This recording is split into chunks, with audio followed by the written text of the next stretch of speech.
Today is the day we recognize as the day before the final earthly days of Jesus. Tomorrow is Monday, Thursday.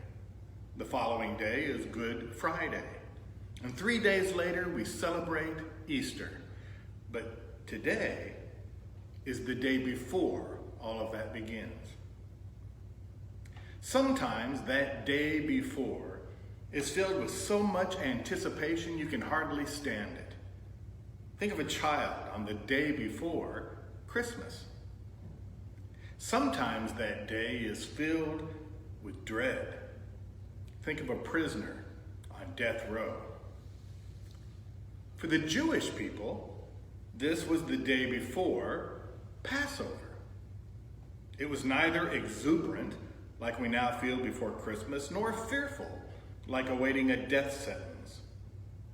Instead, it was filled with a deep reverence and contentment as they reflected on how much their God had done for them in freeing them from bondage and death in a foreign land. Jesus carried with him all of this on this day before. He certainly had an appreciation and satisfaction for all that had been done.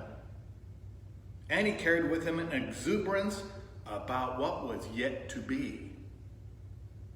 And maybe he also had just a little bit of apprehension about what needed to happen first.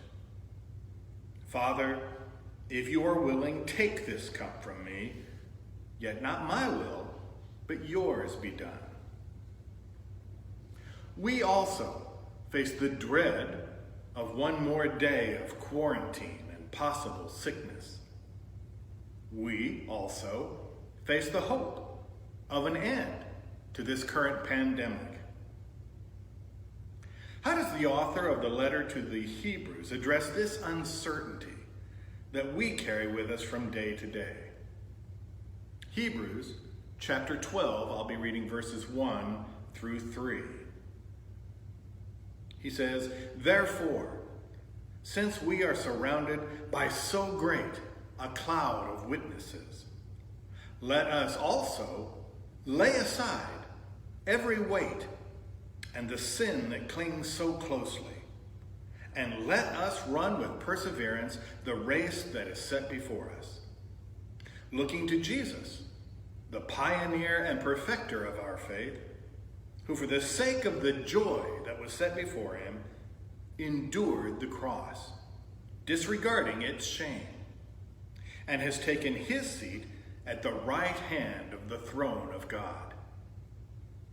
Consider him who endured such hostility against himself from sinners, so that you may not grow weary or lose heart." As we prepare to continue on this day before, hear this prayer from Anne Freeman Price. "O God, some days my faith is strong, and songs of praise fill my heart and tumble out of my lips. But there are other days when I wonder, question, and my uncertainty pushes the praise out of the center and allows the doubt to dominate. Help me through this, God. Somewhere in myself, I know your promise not to leave me. Stay with me, God, until I am strong in the faith again. Amen."